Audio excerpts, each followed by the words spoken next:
우크라이나 전쟁 끝나지 않고 계속 전쟁 중에 있죠.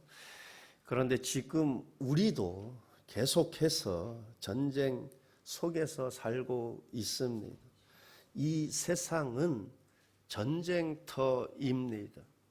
공중 권세를 잡은 사단의 세력들은 어떻게든 저와 여러분을 미혹하여 하나님과 멀어지게 하고 세상 문화에 빠지게 하고 그렇게 멸망의 길로 인도하려고 우는 사자와 같이 두루 삼킬 자를 찾고 있습니다.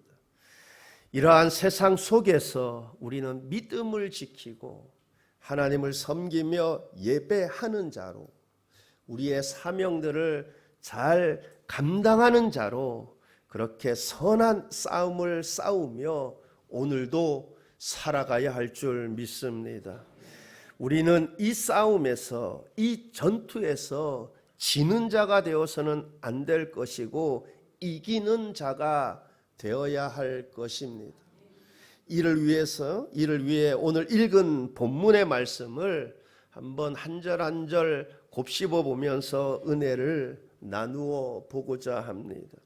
먼저 32절 말씀 보면 전날에 너희가 빚을 받은 후에 고난의 큰 싸움을 견디어낸 것을 생각하라. 고난의 큰 싸움을 견디어낸 것을 생각하라. 그런데 그들이 언제 고난을 받았습니까? 고난을 받은 시기가 언제입니까? 전날에 너희가 빚을 받은 후에, 즉 너희가 하나님의 은혜로 처음 예수님을 믿게 된 후에 그때 고난의 큰 싸움이 있었다는 것입니다. 그렇습니다. 우리가 하나님의 은혜와 하나님의 은혜의 언약 관계 안에 들어가기 전에는 세상에 속한 자였습니다. 그렇게 세상에 속한 자로서 세상의 가치관으로 살았습니다. 그렇게 세상 가치관으로 살아가는 동안에는 사단과 세상으로부터 아무런 방해나 어려움을 받지 않았습니다. 그러나 하나님의 은혜 안으로, 즉 빛 가운데 나아간 순간부터 어둠의 세력들이 그 빛을 격렬하게 반대하는 것입니다. 그래서 그리스도 예수 안에서 경건하게 살고자 하는 자들은 핍박과 고난들을 겪게 되는 것입니다. 그러므로 우리가 이 사실을 알고 깨닫고 그래서 이것을 미리 각오하고 우리가 직장 생활, 사회 생활, 교회 생활을 해야 할 것입니다. 요즘 옆에 원룸에 사는 아가씨는 이사를 간가 봐요. 그죠? 그 전에 코로나 한창일 때 특세할 때 새벽에 와가지고 그죠? 시끄럽다고 막 경찰에 신고하고 그냥 싫다는 거예요. 찬송 소리가 들리는 게 싫다는 것입니다. 여러분 그렇습니다. 사단은 우리가 어둠에서 벗어나 빛 가운데로 가는 것을 싫어하는 것입니다. 그냥 싫은 것입니다. 그래서 빛 가운데로 나아가지 못하도록, 빛 가운데 거하지 못하도록, 하나님의 은혜 안에 거하지 못하도록 핍박을 하는 것입니다.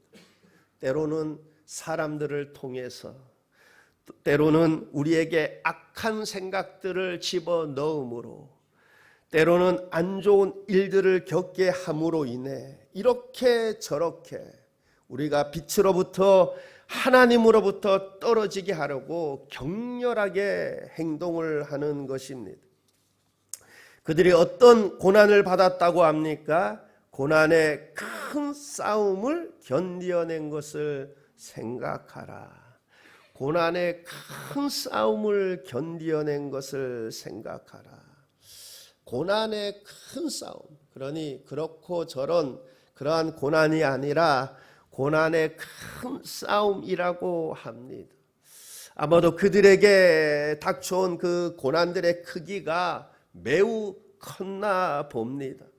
또한 고난의 종류도 참으로 많고 다양했을 것입니다.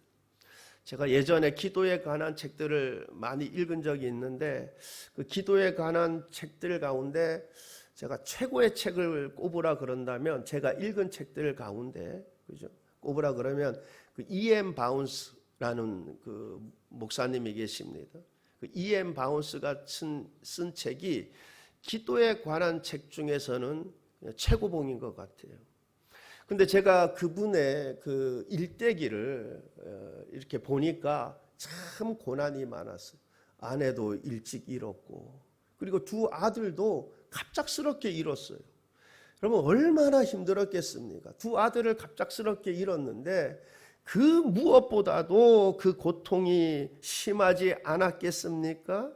그런데 믿음을 잃지 않고 견디어낸 것입니다. 고난의 큰 싸움을 견디어낸 것을 생각하라. 특히 초대교회 당시 믿음의 사람들 참으로 많은 고난, 큰 고난들을 겪었습니다. 그러나 그들은 고난의 큰 싸움을 견디어냈습니다.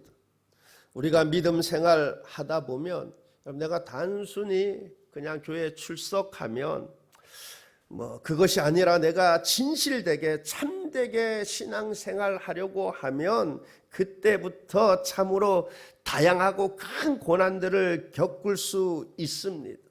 왜냐하면 이 어둠의 영이 싫어하는 것입니다. 내가 진실되게 하나님 앞에 나아가고 진실되게 믿음 생활하는 것을 싫어하기에 격렬하게 행동을 하는 것입니다. 여러분, 그러나 그럴 때 우리가 고난의 큰 싸움을 견디어 승리할 수 있기를 바랍니다. 여러분, 이어서 33절 34절의 말씀 보면 혹은 비방과 환난으로서 사람에게 구경거리가 되고 혹은 이런 형편에 있는 자들과 사귀는 자가 되었으니 너희가 갇힌 자를 동정하고 너희 소유를 빼앗기는 것도 기쁘게 당한 것은 더 낫고 영구한 소유가 있는 줄 알미라. 혹은 비방과 환난으로서 사람에게 구경거리가 되고 사람들에게 구경거리가 되고 제가 이번에 그 성지 탐방 갔을 때 에베소 갔더니만 에베소의 그 원형 경기장 가봤어요. 그런데 여러분 원형 경기장이라고 하면 원형 이렇게 둥그런 거 그 그 축구장 야구장 그런 거를 원형 경기장이라 하지 않나요? 근데 갔더니 원형 경기장이 아니라 반형 경기장이라 해야 될 것 같은데 왜 이게 반만 이렇게 되니까. 근데 크기가 엄청 커요. 제가 듣기에 15,000석이라 했던가 50,000석이라 했던가. 근데 엄청 큰데 여러분 어떻게 돼 있나 보니까 계단이 굉장히 가파르게 돼 있더라고요. 굉장히 가파르게 돼 있어요. 근데 굉장히 가파르게 굉장히 높아요. 크기가 엄청 크더라고. 한 15,000석인지 하여튼 15,000석이라고 하고. 그래도 여러분 지금 그 에베소의 인구가 얼마 살았겠습니까? 그죠? 얼마 살았겠어요? 지금 서울처럼 1,000만 인구 이러진 않았을 거 아니에요. 그러니까 그게 15,000석이라고 해도 그 에베소에 있는 장정들이 거의 다 들어갈 수 있는 크기 정도가 되지 않았을까 생각이 들어요. 그런데 그곳에서 특히 이 기독교인들의 핍박이 심했던 그 네로 황제 때 여러분 기독교인들을 그 밖으로 끌어내서 맹수들과 막 격렬하게 막 싸움을 붙여가지고 죽이게 만들고 그러하지 않았겠습니까? 여러분 이렇게 기독교 믿는 사람들 이렇게 저렇게 사람들의 구경거리가 된 것입니다. 그리고 기독교인들은 이렇게 저렇게 사람들 앞에서 그렇게 구경거리가 된 사람들 외면하지 않고 멀리하지 않고 그런 형편에 있는 사람들과 사귀는 자가 되었다 합니다. 그들의 벗이 되어 그들과 고난을 함께 나누었다라는 것입니다. 여러분 기독교의 정신은 동정하는 정신입니다. 이기적인 정신이 아니라 불쌍히 여기는 정신입니다. 이 정신은 모든 그리스도인의 고난을 마치 자신의 것으로 여기는, 더 나아가 동정하는 이 정신은 우리 이웃의 어려운 사람들을 찾아보게 되고 구제하고 도와주는 자리에까지 가게 합니다. 34절 상반절 말씀 보니까 너희가 갇힌 자를 동정하고, 갇힌 자를 동정했다 합니다. 갇힌 자를 불쌍히 여겼다 합니다. 우리 역시 이런 긍휼의 마음이 있어야 할 것입니다. 그럼 특히 성도는 그리스도 예수 안에서 한 몸입니다. 한 형제입니다.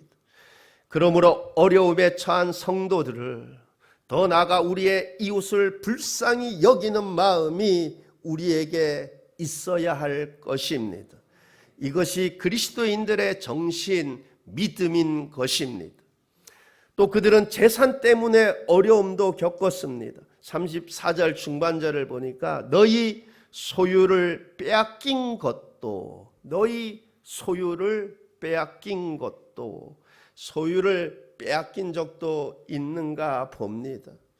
그렇게 그들은 예수 믿는다는 이유 하나만으로 벌금을 물기도 하고 재산을 몰수당하기도 하였는가 봅니다. 당시 로마법에 재산 몰수법이 있었다고 합니다. 그러니 그들 가운데 신앙 때문에 재산을 몰수당하는 일을 겪기도 하였는가 봅니다. 우리가 보통 내 실수로 많은 돈을 잃게 되거나 아니면 사기를 당해서 많은 돈을 잃게 되면, 여러분 그러면 어떻습니까? 속이 상하고 잠도 잘 이루지 못하지 않겠습니까? 그런데 그들은 신앙 때문에 심지어 재산이 몰수당하기도 하였는데, 그러면 얼마나 속이 상하겠습니까? 그러나 그들은 그것 때문에 속이 상하고 잠 못 이루고 그러지 않았다라는 것입니다. 오히려 기쁘게 당하였다 합니다. 오히려 그것을 즐겁게 받아들였다 합니다. 어떻게 그것이 가능합니까? 무엇이 그들로 하여금 재산이 다 몰수당했는데도 그렇게 재산이 몰수당한 것을 기쁘게 당할 수 있었을까? 34절 하반절은 이렇게 말씀합니다. 너희 소유를 빼앗긴 것도 기쁘게 당한 것은 더 낫고 영구한 소유가 있는 줄 알미라. 더 낫고 영구한 소유가 있는 줄 알미라. 그들이 소유를 빼앗기고 심지어 몰수당하는 일을 겪기도 하였지만 그것을 기쁘게 당한 이유, 그것을 즐겁게 받아들인 이유가 바로 무엇이라고 합니까? 더 낫고 영구한 소유가 있는 줄 알미라. 그들은 하늘에 더 낫고 영구한 소유를 가지고 있다라는 사실을 알기 때문에, 그 사실을 믿기 때문에, 신앙 때문에 재산을 다 몰수당해도 그들은 속상해하지 않고 잠 못 이루지 않고 오히려 더 기쁘게 받아들였다는 거예요. 왜? 더 큰 보상이 하늘에 있기 때문에. 더 낫고 더 영구한 소유, 더 낫고, 이처럼 우리가 하늘에서 누릴 행복은 이 땅에서보다 훨씬 더 나은 줄 믿습니다. 더 낫고 그렇잖아요. 그리고 이것은 영구한 소유라고 합니다. 더 낫고 영구한 소유. 이 땅에서는 잃어버릴 수 있지만 천국에서는 잃어버리지 않는, 그런데 또한 그 소유와 실체가 결코 다 소비될 수가 없는 영구한 소유, 영구한, 써도 줄어들지 않는, 덜해지지 않는 영구한 소유. 이와 같은 더 낫고 영구한 소유가 우리를 기다리고 있는 줄 믿습니다. 우리 그리스도인들은 이 사실을 기본적으로 알아야 합니다. 아니, 확신해야 합니다. 그래야 우리가 신앙 때문에 겪게 되는 모든 고난들과 싸움에서 견딜 수 있는 것입니다. 인내할 수 있는 것입니다. 사도 바울이 모든 것을 배설물로 여기고 선한 싸움에 힘쓰며 모든 고난들을 이겨낼 수 있었던 이유가 무엇이겠습니까? 더 나은 본향, 이 땅의 모든 것들과는 비교가 되지 않는 더 나은 영구한 소유, 부름의 상이 있음을 알았기에 그는 그것을 바라보며 그 모든 고난들을 견디며 이겨낼 수 있었던 것입니다. 그렇게 지금 히브리서 저자 역시 부름의 상, 삶의 보상을, 상의 보상을 바라보며 견디라고 강조하고 있습니다. 35절 말씀입니다. 그러므로 너희 담대함을 버리지 말라. 이것이 큰 상을 얻게 하느니라. 이것이 큰 상을 얻게 하느니라. 그러므로 담대함을 버리지 말라 합니다. 거룩한 용기와 담대함을 버리지 말고 지금껏 많은 고난들을 견디어냈던 그 신앙 고백을 굳게 붙잡고 견디어내라는 것입니다. 히브리서 저자는 큰 상이라고 말씀하고 있습니다. 상이 크다고 합니다. 크다고. 이 사실을 그들에게 확신시켜 줌으로써 그들을 격려하고 있습니다. 너희 담대함을 버리지 말라. 이것이 큰 상을 얻게 하느니라. 그렇습니다. 확신과 담대함은 내세의 큰 보상을 받게 할 줄 믿습니다. 그러므로 확신을 가지고 담대함을 버리지 않기를 바랍니다. 그리하면 반드시 상의 보상을 우리가 받게 될 줄 믿습니다. 여러분 36절 말씀입니다. 너희에게 인내가 필요함은 너희가 하나님의 뜻을 행한 후에 약속하신 것을 받기 위함이라. 약속하신 것을 받기 위함이라. 여기서 약속하신 것은 약속하신 상을 말씀하고 있습니다. 그런데 우리가 약속하신 것을 받기 전에 어떠해야 합니까? 하나님의 뜻을 행한 후에, 하나님의 뜻을 행한 후에. 그렇습니다. 우리가 하나님의 약속하신 것을 받기 전에 먼저 하나님의 뜻을 행해야 합니다. 아버지의 뜻대로 행한 자가 그러지 않습니까? 그렇게 우리가 하나님의 뜻을 행한 후에 그 약속이 이루어질 때까지 그것을 기다리기 위해 인내를 가져야 하는 것입니다. 너희에게 인내가 필요함은 너희가 하나님의 뜻을 행한 후에 약속하신 것을 받기 위함이라. 이처럼 우리가 먼저 하나님의 뜻을 행해야 하고 그렇게 행한 후에 그 약속이 이루어질 때까지 그것을 기다리는 인내를 가져야 하는 것입니다. 확신과 담대함은 반드시 상의 보상을 받게 될 줄 믿습니다. 이 확신과 담대함을 가지고 그 약속이 이루어질 때까지 인내할 수 있기를 바랍니다. 그렇습니다. 하나님께서 우리에게 상 주실 때가 올 때까지 그 상을 기다리는 것이 우리 그리스도인들이 지녀야 할 인내의 시련인 것입니다. 지금까지 확신과 담대함을 가지고 많은 인내의 삶을 살아오셨습니까? 잘 하셨습니다.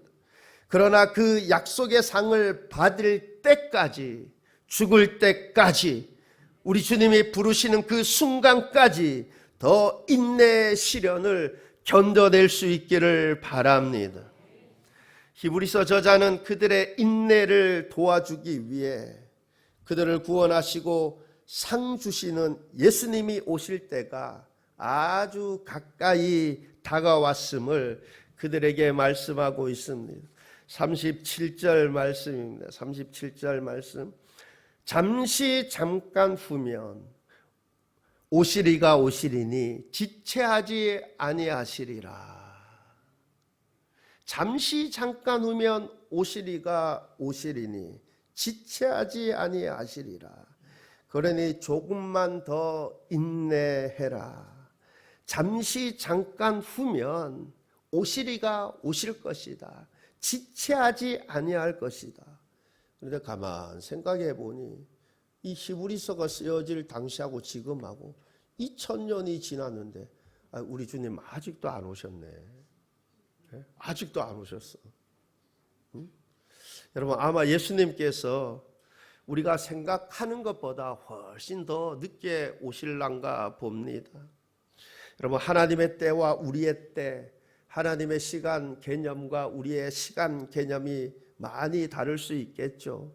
그런데 한 걸음 더 나아가 생각해 보면 우리가 종말론을 이야기할 때 개인적 종말론을 이야기합니다. 여러분 예수님은 약속하신 대로 반드시 다시 오실 것입니다. 다시 오셔서 세상을 심판하시고 하나님의 나라를 완성하실 것입니다. 그런데 개인적으로 보면 개인적 종말이 있습니다. 즉 잠시 잠깐 후면 그리스도께서 성도들의 임종의 자리에 오실 것입니다. 오셔서 그들의 고통을 끝내주시고 그들의 눈물을 닦아주시고 영원한 생명의 면류관을 주실 것입니다. 약속의 상을 베풀어 주실 것입니다. 그렇게 개인적인 종말이 오늘일 수도 내일일 수도 10년 후일 수도 개인적인 종말을 생각하면 그야말로 정말 잠시 잠깐 후입니다. 그리고 언제인지 정확히 알지 못하지만 예수님께서는 반드시 약속하신 대로 다시 오셔서 세상을 심판하시고 모든 교회의 고난들을 끝내주시고 그의 교회들에게 풍성하고 영광스러운 상을 베풀어 주실 것입니다. 예수님께서는 그때를 넘기시지 않으시고 지체하지 않으실 것입니다. 여러분 우리 가운데 누군가는 그죠? 개인적인 종말론을 맡기 이전에 주님 오시는 그 날을 주님 오시는 것을 보게 되는 살아생전에 그 은혜가 있을 줄도 있겠죠. 그런데 이렇게 보나 저렇게 보나 여러분 예수님 당장 일주일 후에 오면 잠시 잠깐 아니에요? 개인적으로 종말론 쪽으로도 생각해도 잠시 잠깐입니다. 여러분 하박국서 2장 3절 말씀입니다. 이 묵시는 정한 때가 있나니 그 종말이 속히 이르겠고 결코 거짓되지 아니하리라. 비록 더딜지라도 기다리라. 지체되지 않고 반드시 응하리라. 비록 더딜지라도 기다리라. 지체되지 않고 반드시 응하리라. 우리 그리스도인들이 교회들이 세상에서 겪고 있는 고통과 갈등과 싸움들 끝날 날이 곧 올 것입니다. 예수님께서 지체되지 않고 반드시 응할 것입니다. 그러므로 끝까지 죽을 때까지 확신과 담대함으로 인내할 수 있기를 바랍니다. 도중에 대마처럼 세상 사랑하여 세상으로 가는 어리석음이 없기를 바랍니다. 여러분 배교하는 자들은 모두 멸망을 당하게 될 것입니다. 38절 39절 말씀을 보게 되면 나의 의인은 믿음으로 말미암아 살리라. 또한 뒤로 물러가면 내 마음이 그를 기뻐하지 아니하리라 하셨느니라.